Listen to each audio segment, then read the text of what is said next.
Identidad, cultura y el acontecer diario están en La Hora del Museo, que a partir de ahora el periodista Luis Cruz nos invita a un encuentro cotidiano con nuestra historia. Aquí comienza La Hora del Museo, un programa del Museo Histórico Nacional USACH 94.5, la radio de un mundo que cambia.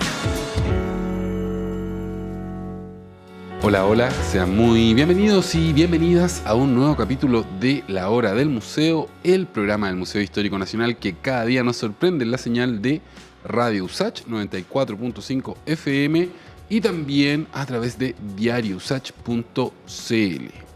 Les cuento que el día de hoy vamos a conversar con la periodista María José Guayar acerca de su libro, que lo tengo acá en mis manos, lo voy a mostrar, este librito precioso.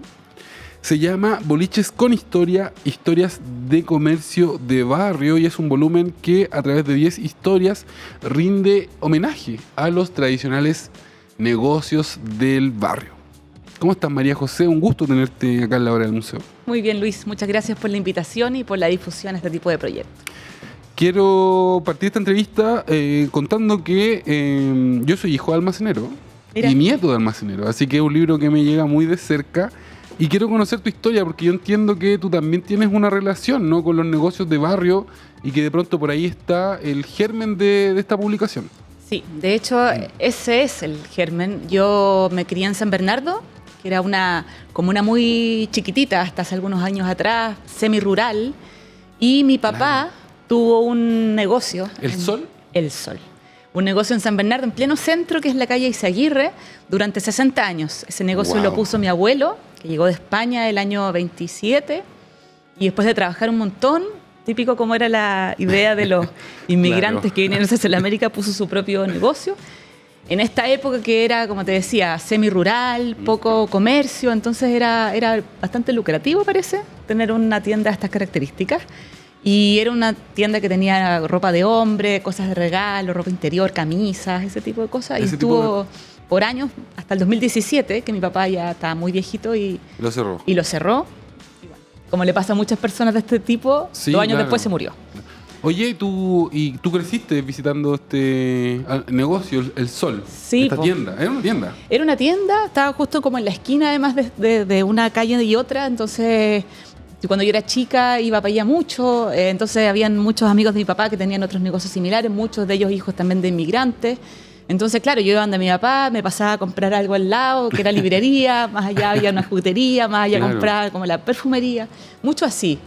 Y bueno, en un momento se empezaron a acabar estos lugares y ahí empezó un poco la historia. ¿Y cómo surge, no, la idea de hacer un libro? Porque claro, una cosa es haber crecido visitando la tienda de tus papás y todo eso, pero de ahí a hacer una investigación, a escribir un libro, hay un salto, ¿no? Sí. Cuéntanos un poco eso. Fue como un poco espontáneo, la verdad. Yo ya había estudiado periodismo, estudié periodismo e historia. Entonces, si bien tenía un poco esta idea de la historia pequeña, me gustaba mucho el tema de la historia de la vida cotidiana, ese tipo de temas de la historiografía, no había mirado como en mi propio entorno. Y pasó que en esa época, como el año 2005, cerró, o iba a cerrar un lugar muy emblemático, que era de unas señoras muy viejitas que habían estado como toda la vida. Era un bazar, vendía como puras cosas como de mujer como de abuelita, así como mañanitas, camisa de dormir, muy así, ropa de guagua, de hecho tenía unos maniquíes así bien siniestros, así vestidos según la ocasión, en marzo como con un poco de uniforme, después para el 18 les ponían gorro tricolor y así. Y bueno, se acababa este negocio, entonces yo dije, chuta, qué pena, po. Y en ese tiempo yo sacaba hartas fotos y quise hacer un registro como fotográfico como para que quedara un poco registro como en imágenes. Y pedí permiso y saqué las fotos, me miraron un poco raro y no se me ocurrió entrevistar a las señoras, lo cual me arrepiento hasta el día de hoy, sí. Pero solo las fotos, pero ahí quedó como esta idea de que se podía hacer algo, habían otros lugares que también estaban cerrando o habían cerrado un poquito antes. Yo dije, chuta, hagamos un registro para que no se pierda un poco la memoria. Y de ahí, bueno, siguió esta cuestión como tomando un poco vuelo, como te digo, bien espontáneamente. ¿Ya? Y de ahí surgió la idea como de hacer este libro, que me costó y me demoré, porque lo postulé 2 veces al fondo del libro y no gané. ¿Ya? Pero luego la tercera es la vencí, así que ahí sí me resultó. ¿Y cómo fue el proceso de investigación y de selección de los locales? Porque también hay tantos negocios, hay tantos barrios, son tantas las posibilidades. Cuéntanos un poco acerca de en qué te fijaste para elegir los locales que finalmente aparecen en el libro, pues son 10. Sí, bueno, para los que aparecen en el libro, hicimos una selección con lo que ya estaba investigado, digamos, en el registro, que son aproximadamente 30. Ya. De ellos, algunos habían cerrado ya, por distintas razones, digamos. Entonces elegimos 10 como con un criterio bien simple, como que representaran a un rubro de cada área. Que no se toparan los No, rubros. pues no, hay una carnicería, una librería, una farmacia, claro. Y que ojalá fueran de distintas comunas de la región metropolitana, de Santiago en realidad, Santiago urbano. Y bueno, y que tuvieran una antigüedad, como todos los locales que pertenecen a este proyecto, de por lo menos 20 a 25 años de antigüedad y de ahí hasta 50 o más. Oye, ¿y cómo fue la recepción de los locatarios cuando tú llegaste y dijiste, oye, quiero hacer un libro? Primero llegaba en realidad queriendo entrevistarlos, así como no con algo tan concreto. ¿Te creían? A veces son medio desconfiados, ¿no? Desconfiados y algunos medio pesaditos, debo decir. Yo los conozco de cerca. Sí, pues sí, no, costaba con algunos, pero yo creo que las excepciones me tomaban en cuenta el tiro y venga, mijita, como así, amoroso. Ya. Pero varios como que no, vengo otro día, chuta, no, ¿y para qué esta cuestión? ¿Y a quién le importa como mi historia? Claro. Mucho eso. Y a veces ¿No cuando... será una espía de los supermercados? También, o de la competencia. O de la competencia. Sí, no, pero pasaba mucho como que me decían, ya, bueno, así como medio regañadiente, ya, pero venga el viernes. Llegaba el viernes, no tengo tiempo, vengo otro día. Y ahí de vuelta. Te estaban toreando como el clásico cartel que ponen en todo el local. Hoy no se fía, mañana sí. Sí, claro. Haciendo esa. No venga hoy día, venga mañana. Así, claro. Un poco eso. Claro, la entrevista no será hoy, mañana sí, como una promesa. Pero al final te lo ganaste y te abrieron sus puertas, sus corazones y te contaron la historia, porque hay muchas historias muy interesantes detrás de cada uno de los locales que están acá. Sí, y mira, muy bonito, porque un poco también en la conversa salía esto del valor que ellos tenían, de esto de haber estado tanto tiempo, de que el comerciante también puede ser representante de un oficio, de que el comercio de barrio, al tener esta escala, esta estética, un montón de características, claro, lo hace ser valioso, un lugar como muy representativo del barrio. Entonces, de repente, en esa conversación, ellos mismos también como que se daban cuenta de lo importante que tenían. Sí, tomaban conciencia de eso. Y bueno, algunos me dijeron que sí a la entrevista, otros que no. Algunos que todavía están pendientes, otros que cerraron y no pudieron hablar con ellos. Y bueno, y ahora con el libro, los que aparecieron ahí están súper contentos. Ha sido muy bonito porque verse en un libro es distinto que... Claro. Que no sé, pues que una conversación así nomás, que una entrevista, o para el sitio web, que después hicimos un sitio web, el 2014, este proyecto vienen de larga data. Entonces, claro, la página web sí también tenía un valor, ahí los buscaban y los veían también, les avisaban, ustedes están en internet, les decían. Y la familia, muchos le mostraban ahí esto de estar en la web. Pero verse en un libro tiene ya otro valor para ellos. ¿No? Sí. Oye, en el libro aparece una reflexión que me gustaría que la compartiéramos en la hora del museo, y tiene que ver con el peligro que acecha a estos pequeños comercios. ¿Cuál es la delincuencia? ¿Son las nuevas torres? ¿Cuáles son los peligros que acechan a los comercios de barrio hoy en día? Porque en el libro también se dice, ¿no?, que en muchos casos están en peligro de extinción. Sí, mira, el comercio de barrio en sí yo creo que nunca va a desaparecer. Este comercio como que está en la esquina y que es de escala más chiquitita, yo creo que va a existir siempre porque es una necesidad como de las comunidades. Claro. Pero yo hago referencia en el libro a estos lugares muy antiguos que están en general en lugares bien estratégicos de la ciudad, o sea, que están en comunas y en zonas de las comunas que son muy cotizadas hoy día por el mercado inmobiliario. Plazas, por ejemplo. Por ejemplo, el centro de alguna comuna. Claro, entonces esos son lugares que son muy cotizados por las inmobiliarias hoy día, o el precio del suelo ha subido tanto que el arriendo, por tanto, sube mucho también. La mayoría de estas personas son arrendatarios, entonces que le suban el precio del arriendo es importante. Claro, es le aumenta todo el costo. Claro. Y también, por supuesto, la competencia. O sea, en el fondo, un tema es el suelo, por decirlo así, y el tema de la competencia, que significa, por ejemplo, para una farmacia chica de barrio, las farmacias de cadena, o los grandes supermercados para un almacén, una botillería, por ejemplo. Es curioso eso. Y son los antiguos, como te decía, como que estos lugares del caballero que lleva, no sé, 40 años en un barrio. Hace unos meses salió la noticia de un zapatero que está en Bellas Artes, un zapatero que es zapatero y además es cerrajero. Yo conozco esa tienda. Y decía que no iba a poder seguir porque le habían subido tanto el arriendo que ya no era viable para él tener el negocio de cerrajería y zapatería. Además, claro, uno piensa quién lleva los zapatos hoy en día a arreglarlos, porque estamos en una cultura de usar y botar. Exacto. Se te rompen las zapatillas y las botas. Mejor comprar otras, claro. Es un poco representantes de otra era, no solamente por lo que ofrecen, sino que por también este sentido de la vida bastante como con una ambición acotada.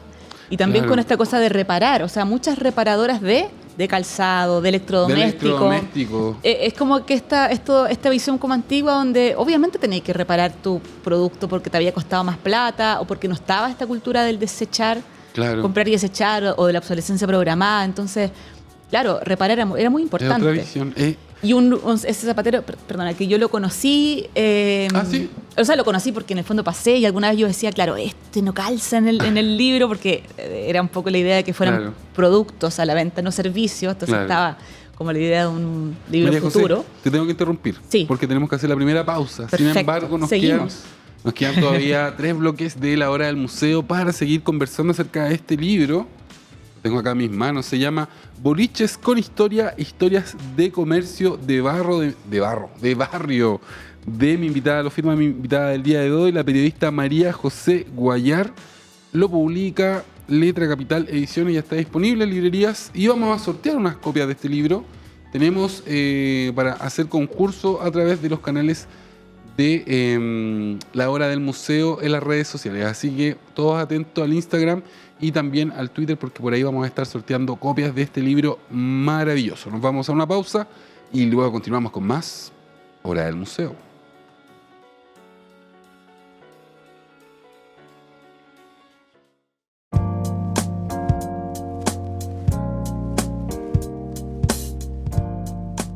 Ya estamos de regreso en tu programa de entrevistas favorito, La Hora del Museo, el programa del Museo Histórico Nacional, que día a día nos sorprende la señal de Radio USACH 94.5 FM y también los sábados y los lunes por la señal de Santiago TV en el 50.1. Les cuento que si se pierden algún capítulo de La Hora del Museo, ¿dónde lo van a encontrar? En nuestro archivo. Tenemos 2 archivos. El archivo de audio, el archivo completo de La Hora del Museo, está en nuestro canal de Spotify y ahí nos encuentras como La Hora del Museo. Y el archivo de entrevistas con video lo encuentras en nuestro canal de YouTube. Escribe La Hora del Museo en el buscador de YouTube y te van a aparecer los capítulos, o visitando el canal de YouTube del Museo Histórico Nacional. Y les cuento que el día de hoy estoy en muy buena compañía. Estoy conversando acerca de este libro que a mí me llega muy de cerca. Se llama Boliches con historia, historias de comercio de barrio. Lo firma mi invitada del día de hoy, la periodista María José Guayar Korn. María José, en el bloque anterior te interrumpí, pero estábamos reflexionando respecto a las amenazas, ¿no? Que por qué se estaban extinguiendo los negocios de barrio, y en el libro también se habla de esta idea de que no hay herederos. Como que eso es gente que envejeció en el negocio, que llevan 60, 40 años, pero que después los hijos no se hacen cargo de estos negocios. Cuéntanos un poco acerca de eso. Sí, bueno, es una realidad que le toca, digamos, a la mayoría de estos lugares, y es que estos comerciantes que venían de otra época aspiraban a que sus hijos tuvieran un mejor futuro, otra actividad, digamos. Sí. No porque el comercio fuera algo como indigno, sino que ya dejó de ser algo tan rentable como había sido en otras épocas, y porque estaba este sueño un poco de hijos universitarios. Entonces, la mayoría de estos locatarios, de estos comerciantes, con el fruto de su trabajo, que también es súper valioso, educaron a sus hijos para que fueran al colegio y luego a la universidad, que fueran profesionales. Entonces, claro, en el caso mío también. Estamos. Exacto, aquí estamos tú y yo sentados en este estudio.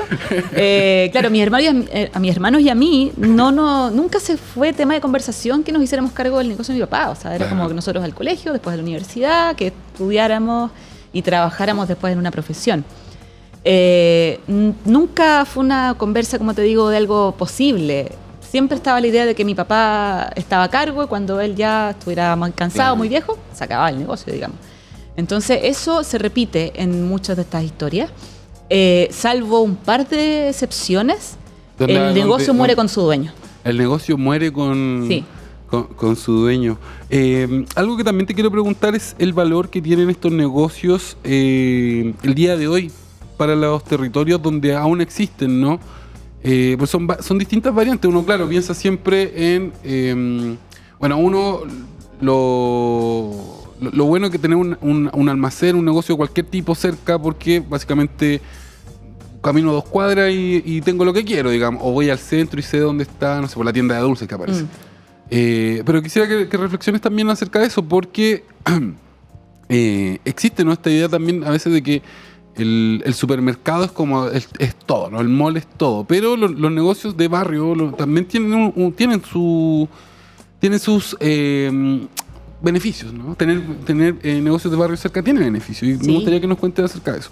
Bueno, por una parte hay ciertos beneficios que tienen que ver como con lo comunitario, con lo urbano, con los ciudadanos, digamos, que tiene que ver con que son lugares que contribuyen al paisaje cultural de un espacio, de un territorio, digamos. O sea, que se vuelven estos lugares como típicos, o sea, que están siempre ahí, que de alguna manera esa esquina o ese espacio de la cuadra es de este señor, de esta señora. Claro. Pero además son súper útiles porque son lugares donde rápidamente tú haces una compra, donde tú sabes que vas a encontrar ciertos productos, que no vas a tener que desplazarte mucho tiempo ni muchos kilómetros para comprar algo, donde de pronto el tiempo que tú inviertes en eso, el tiempo buscando adentro, es más, proporcionalmente es más que la plata que te ahorras de repente por el precio menos que te proponen, digamos, que te ofrecen. Y claro, de repente estos lugares tienen un montón de otras cosas que tienen que ver con la atención más cercana. Claro, como el trato a escala humana también, ¿no? Que es algo que se menciona en el libro que a mí me parece súper importante. Yo ya de mucho tiempo que dejé de vivir con mis papás y ya la vida de almacén recuerdo, pero sí me ha pasado, por ejemplo, que en los nuevos barrios donde he vivido, claro, si comienzo a ir muchas veces al mismo almacén o a la misma botillería, ya te empiezan a conocer.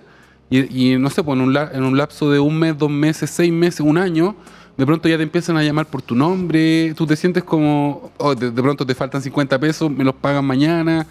Y pasan esas cosas que, claro, yo antes al principio las vivía, digamos, de la otra vereda, ¿no? Pero como cliente, y me gusta mucho, ¿no? Esa cercanía que se produce con los dueños, con la gente que están atendiendo los locales, y algo que evidentemente en el supermercado no ocurre. O sea, es súper difícil toparse incluso con el mismo cajero porque te los van rotando, aunque te atiendas siempre la misma caja. Los turnos, todo eso. Los turnos, claro, y es otra no es a escala humana. En cambio, el almacén o el negocio tiene esa cosa a escala humana, ¿no? Aunque sea un poco más caro. Y no siempre es así tampoco. No siempre es así, exactamente. Claro, está ese contraste entre lo frío de la atención despersonalizada que tiene el retail, digamos, que naturalmente es así, ¿no? O sea, puede ser que se dé alguna excepción porque a lo mejor una vendedora estuvo mucho tiempo. Sí, claro. O sea, de pronto te toca un cajero amable y también, maravilloso. Y te conversa. Y, claro. Sí, obviamente no vamos a satanizarlo todo. Pero en el comercio de pequeña escala, digamos, se va a dar eso naturalmente que tú dices, esa cosa cálida, digamos, donde tú, o cálida o como a veces pintoresca, claro, digamos, donde te pueden decir, ya está fumando y me dijo que iba a dejar de fumar, claro, por ejemplo. O que está grande su niño, ¿no? O que está grande su niña. Eso, también, o sea, esas cosas cercanas donde te preguntan cómo has estado, pero realmente porque te vieron que estabas resfriado hace una semana, por ejemplo, claro, vieron crecer a tus hijos, a tus hijas, que te preguntan, no sé, pues cómo te fue en la entrevista de pega, porque comentaste justo que fuiste el día antes y te tocaba siempre. Claro. Entonces son esas cosas como súper humanas, súper cercanas, que se dan porque la escala lo permite. Exacto. Yo recuerdo mucho, por ejemplo, en el almacén de mis papás, habían clientes que se quedaban conversando la tarde entera, digamos, contándoles, empezaron a contar la vida, y era como, sí, no se querían ir porque se quedaban conversando, digamos, no era porque estuvieran comprando, sino... Sí.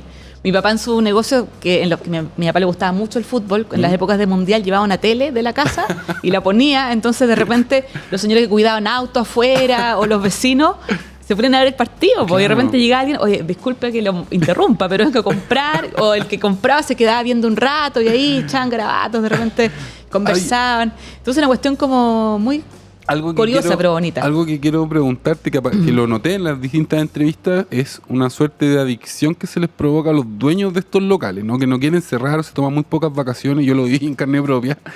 Pero cuéntanos un poco eso, porque quiero complementarlo, pero primero quiero que nos cuente esto, ¿no? Porque había un panadero que no se había tomado vacaciones en 30 años y la única vez que salió se enfermó. Sí. Entonces, darnos un poco la visión de por qué crees tú que le pasa esto a las personas que tienen negocios. Es un poco loco y claro, nosotros para nuestra visión es como casi inexplicable. Como tú decís, es una adicción, yo también lo veo un poco así. Pero yo creo, y una cuestión como de afuera, que tiene que ver con que por una parte el trabajo como que lo es todo, como que su dinámica de vida se explica. La vida es en el negocio. Claro, lo otro es como porque al final pasan más tiempo en ese negocio o trabajando que en su casa, como que en la casa van a descansar, a comer, qué sé yo, pero la vida está ahí. Y por otra parte está esta cosa media de la desconfianza. Es cierto, igual, hay un miedo ahí como... Sí, y también como a quién dejan, porque tiene que ser alguien súper cercano para que atienda el negocio, abre, cierra a una cierta hora. Es difícil encontrar a alguien. Es curioso. O si no, tienen que cerrar. Que muchos hacen eso, digamos, en vacaciones, en febrero, 1 o 2 semanas cierran. No dejan a nadie. ¿El panadero era el que cerraba solo los mediodía de domingo? Mediodía del domingo. Ahora, menos mal, porque lo fui a ver el otro día y habla el libro y ya cierra todo el domingo. Ah, ya. Como que la pandemia ayudó a eso. Pero porque también dice, estoy más viejo, así como que en verdad me están retando. Quiero poner la otra parte, porque yo estoy súper de acuerdo que todos los almacenes... También tuve, por ejemplo, compañeros de curso que sus papás tenían botillería y eran peores que los míos. O sea, sí que no cerraron nunca. Pero también se provoca de parte de la clientela como la exigencia de que abran, ¿no? Y de pronto nosotros... mis papás cerraban el almacén y golpeaban, así como, vecino, ¿me puede vender pan? Me quedé sin pan para tomar once. Y era como, ya, pues ya cerramos y ya. Claro. Y eso pasaba tanto en la mañana como en la tarde. Entonces, y también de pronto el mismo dueño del local dice, oye, pero no puedo cerrar tanto porque viene la gente. Como que entiende que hace un servicio al barrio, ¿no? Es que sí, pues son un servicio a la comunidad. Las farmacias también les pasa un poco eso, porque saben que lo que venden es súper importante para la salud. Y de alguna manera también esto es como su plus, digamos. O sea, la gente sabe que cuando cierran los supermercados, por ejemplo, el feriado irrenunciable, se pueden refugiar en los negocios cuentan de barrio. Sí o sí con el negocio chico que va a estar abierto, en horarios de repente medio curiosos. Entonces como que ahí se produce esa doble obligación, digamos. Claro que sí. El que compre, que está esperando como que esté siempre abierto, como de repente yo me tocaba hasta el día de hoy, así donde ahora había un Curacaví, también ya he conocido lugares más de la escala, y le dice, pucha, ¿no le llegó pan a esta? Claro. ¿No se supone que le llega pan 2 veces al día? Chuta, pero es que no llegaron por la tarde. Espérate, yo pensando en el pan, que es tan importante para todos los chilenos, yo recuerdo siempre que en el almacén de mis papás, por ejemplo, guardaban pan. Porque claro, habían vecinos que trabajaban muy lejos y les guardaban el pan para cuando volvieran del trabajo. Entonces, de pronto, no cerraban el negocio esperando que llegaran a buscar el pan, lo cerraban y aparecía la persona y se lo entregaban. Entonces, se provoca esta relación, que es una relación... O sea, anda a hacer eso en el supermercado, no va a pasar. No, pero en un almacén sí. Oye, está muy interesante la conversación, pero tenemos que hacer nuestra segunda pausa. Sin embargo, nos queda harto tiempo para seguir conversando acerca de los negocios de barrio junto a este libro, Boliches con Historia, historias de comercio de barrio, junto a la periodista María José Guayar. Quédense en la sintonía de La Hora del Museo porque ya volvemos con más entrevista.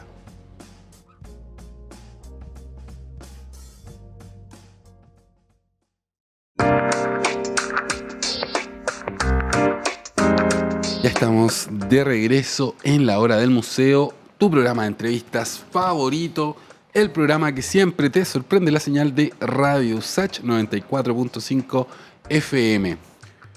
Y hoy estamos conversando acerca de este libro, un libro que me llega muy de cerca, se llama Boliches con Historia, historias de comercio de barrio.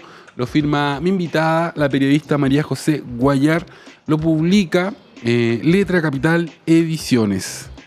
María José, quisiera ahora que fuéramos a visitar, ¿no?, algunos de los locales, no sé si alcancemos a revisar los 10, pero quisiera que nos cuentes acerca de los locales que aparecen mencionados acá en el libro.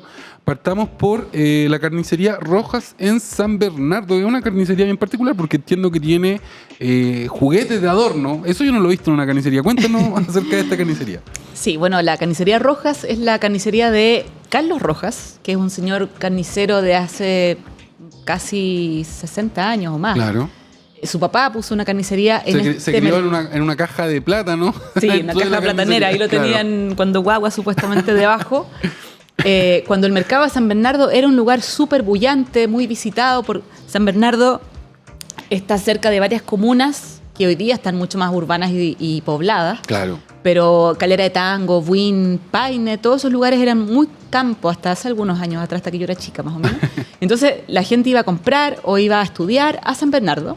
Entonces el mercado era un lugar muy grande, o sea, con muchos locales. Hoy día está... Con mucho flujo. Mucho flujo, claro, desde muy temprano hasta tarde. Y hoy día el mercado está como bien de capa caída.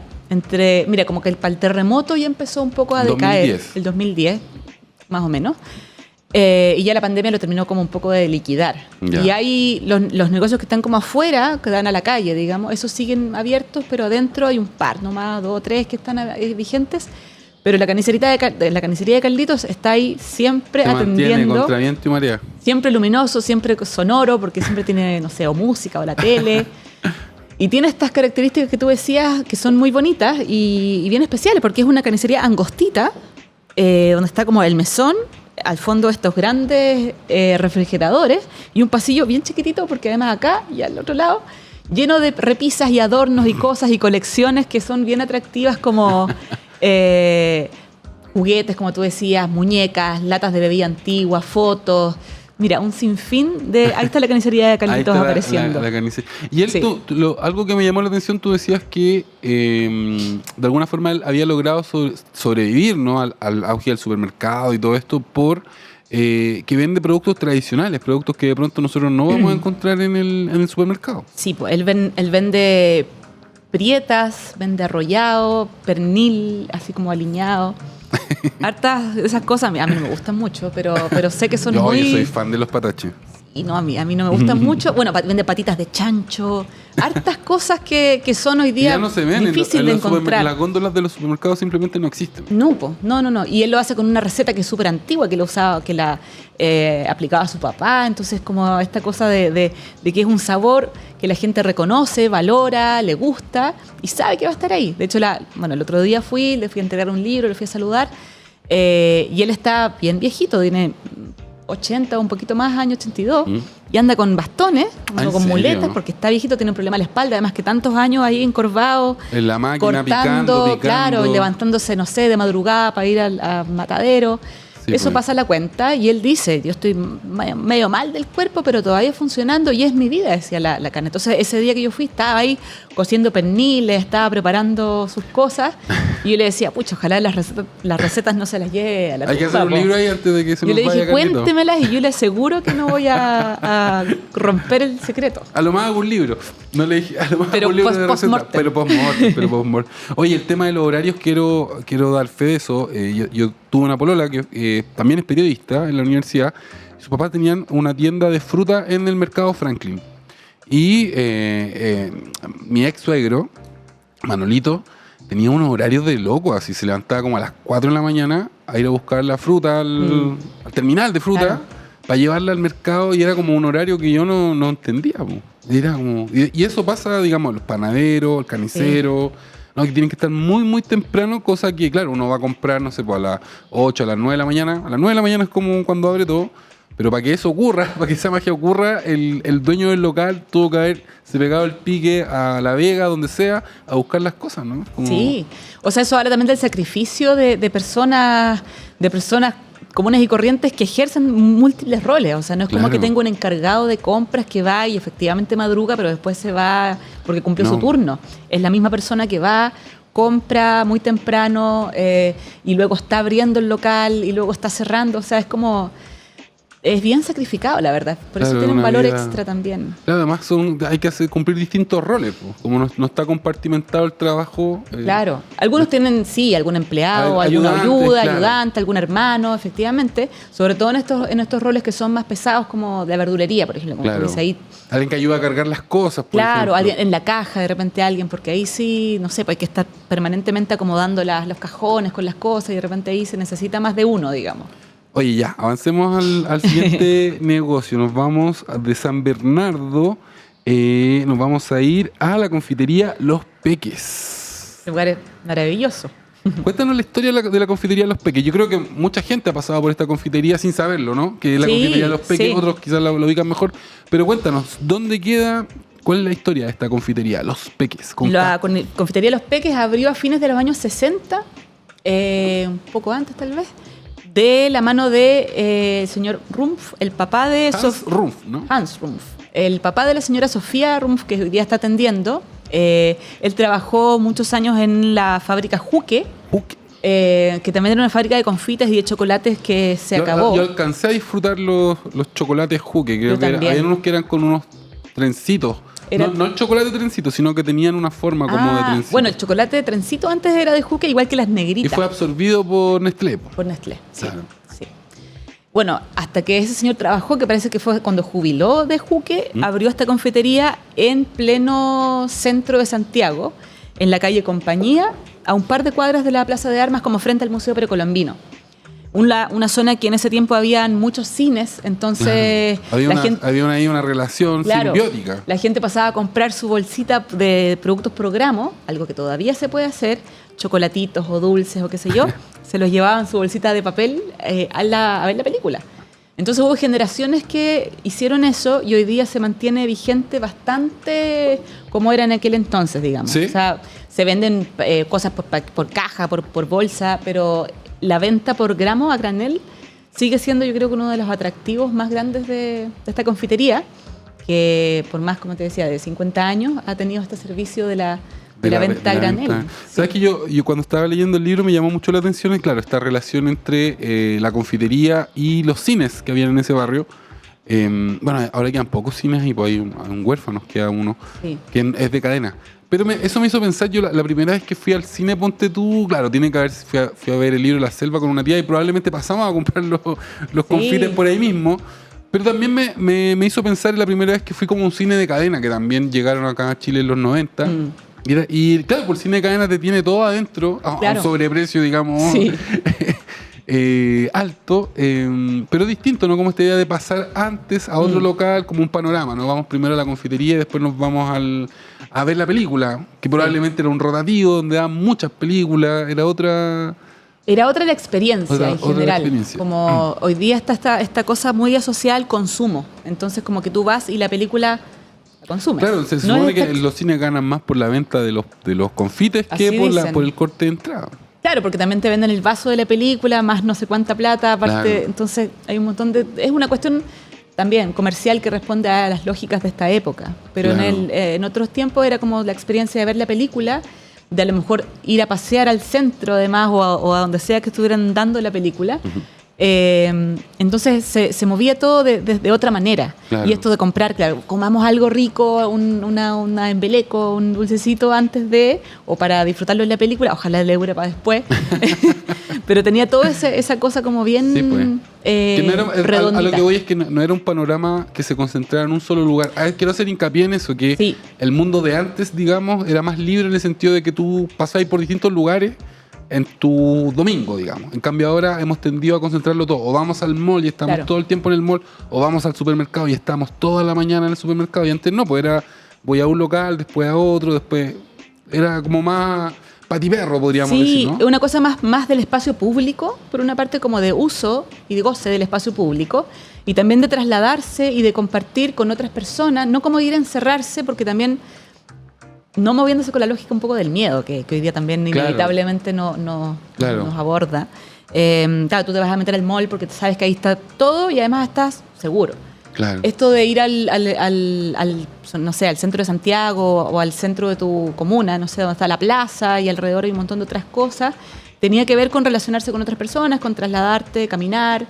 Y bueno, voy aquí al cine o voy acá al teatro y luego paso a comprar aquí y a lo mejor paso entre medio a ver a una tía. Me llevo unas empanaditas para la 11. Claro. Oye, está muy interesante esta conversación, muy entretenida, lo estoy disfrutando mucho, pero tenemos que hacer nuestra pausa musical. Nos queda un bloque todavía para seguir conversando acerca de esta joyita que tengo acá. Se llama Boliches con Historia, historias de comercio de barrio. Si usted es cliente de algún almacén, de algún bazar, de alguna librería, oiga, compre una copia y se la lleva de regalo ahí a su almacenero, pues. Haga eso, un bonito gesto. Ya, nos vamos y luego continuamos con más Hora del Museo.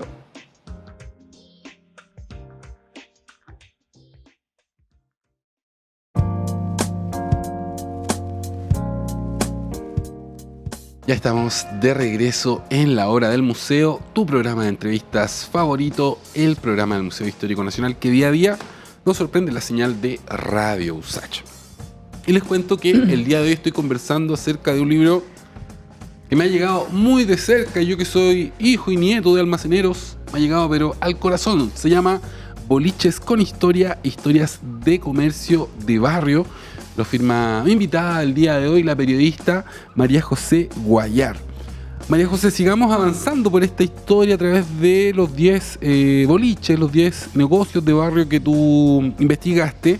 Vayámonos ahora al reino del plástico, Plástico Ñuñoa.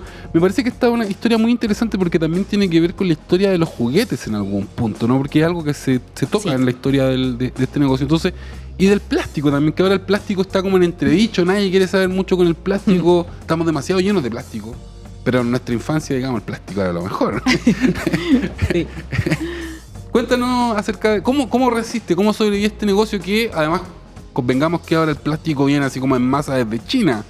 Y antes se fabricaban muchas cosas acá. Entonces cuéntanos un poco acerca de eso.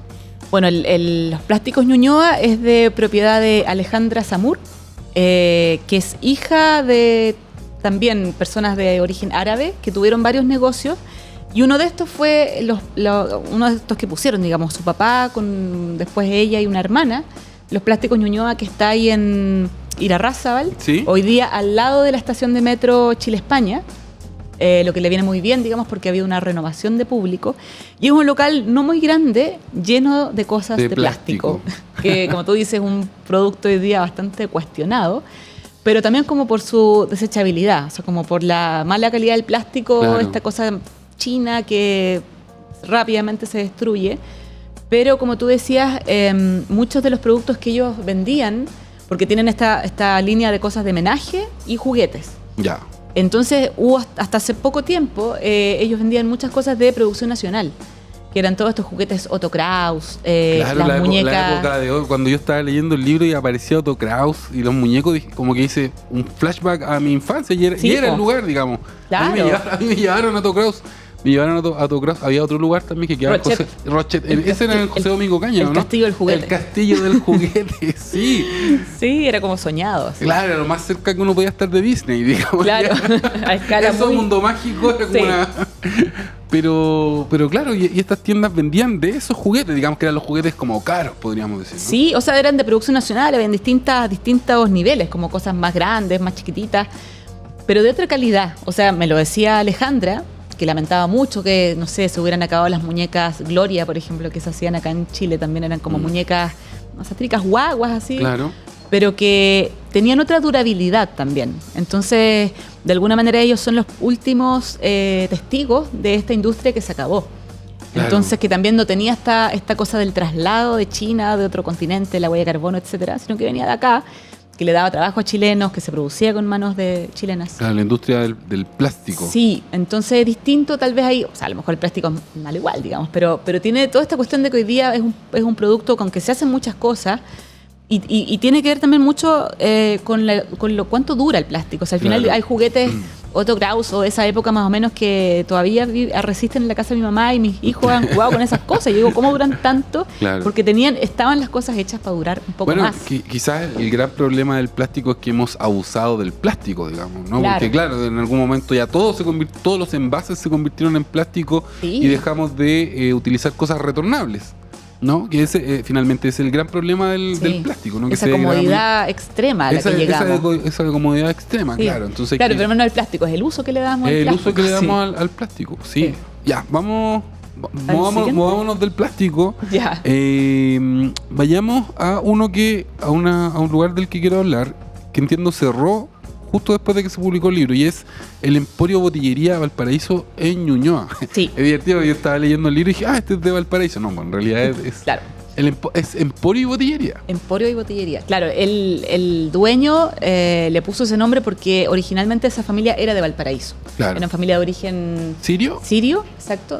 Señor de apellido Ságer, Antonio Sager era quien era el dueño de ese negocio, que lo puso su papá el año 60. Claro. Y estuvieron en esa historia es bien curiosa porque él se proyectó viviendo en Alemania, claro. Iba a estudiar en Alemania y de pronto lo llaman así, oye, tienes que venir a hacerte cargo del negocio porque el papá se enfermó. Sí, fue un poco así, pero bueno, fue un vuelco para él, bien, era una persona muy joven, don Antonio Sager, y se tuvo que, efectivamente, como tú dices, estaba como probando suerte en Alemania, pensaba estudiar allá, y le llaman para decirle que su papá estaba enfermo, así que tenía que venirse a hacerse cargo, y también a ver qué pasaba con él, digamos. Creo que sobrevivió un tiempo más el papá, pero ya muy joven y muy pronto se hizo cargo. Claro, de este almacén, botillería que estuvo en la esquina de Simón Bolívar con Holanda durante más de 50 años, 60 años.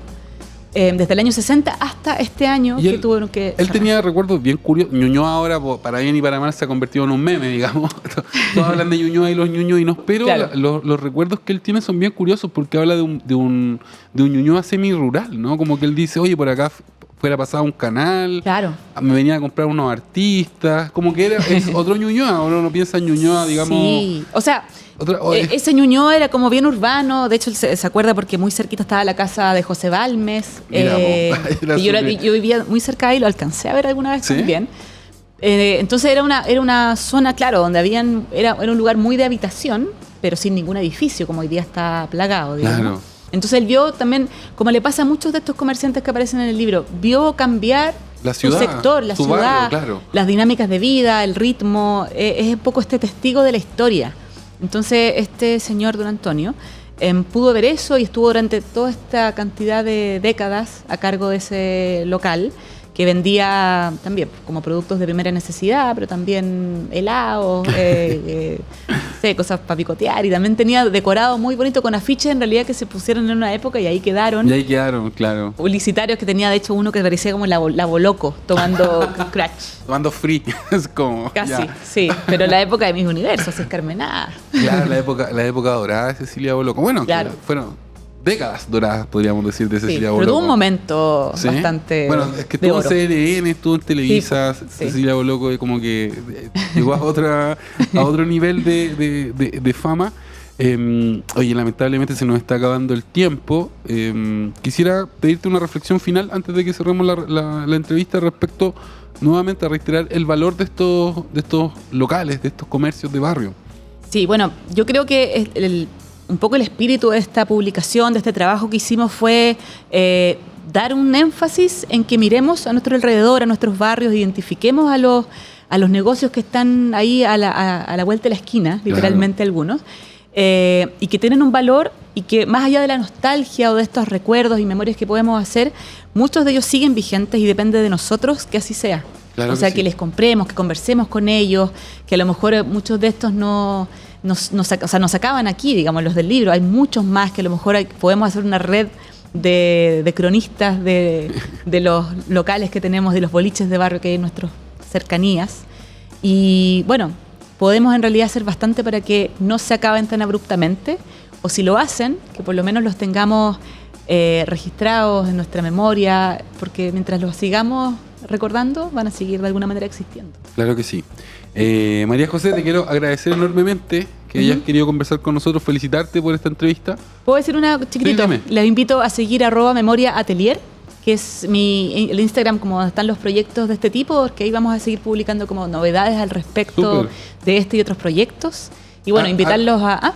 ¿Atelier con una L o doble? Memoria Atelier con una L, pero 2A, Memoria Atelier. Ya. Y bueno, y que pueden encontrar el libro en letracapital.cl, en Busca Libre y varias librerías ya de Santiago. Voy a repetir el título para todos los que quieren comprar una copia. Se llama Boliches con Historia, historias de comercio de barrio. Y también atentos a las redes sociales de La Hora del Museo, porque por ese medio vamos a sortear copias de este libro entre todos nuestros auditores y auditoras. No me queda más tiempo, solo despedirme. Les envío un gran beso y abrazo a todos y a todas. Yo soy Luis Cruz, el conductor de La Hora del Museo, y chao, chao, chao. Aquí finaliza La Hora del Museo. Un encuentro cotidiano con nuestra historia. Un programa del Museo Histórico Nacional USACH 94.5. La radio de un mundo que cambia.